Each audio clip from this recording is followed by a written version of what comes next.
কিরে সাইদ, তোমার চাচাতো বোনের বিয়ে, তোমার দেখলাম না, ঘটনা কি? আমাকে তো দাওয়াত দেয় নাই। আরে তোমার ভাই ঢাকায় থাকে, তারাও তো দেখলাম দাওয়াতে। তুমি থাকে এলাকায়, তোমার দাওয়াত দেয় না মানে অন্য কোনো ঝামেলা নাকি? না, ঝামেলা থাকবে কেন? আমি গরিব মানুষ, হেরা মনে করছে দাওয়াত দিলে কিছু দিতে পারবো না তাই। আর আমার ভাই ঢাকায় ব্যাংকের বড় অফিসার, ভালো উপহার দিবে, তার পরিচয় মানুষের কাছে বলতেও গর্ববোধ করবে, এইটাই হলো বিষয়। আচ্ছা ভাই, দাওয়াত দিলে কি একবারে খালি হাতে যাইতাম?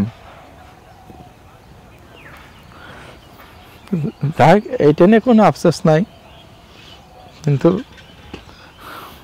মায়েরটার জন্য একটু খারাপ লাগতেছে।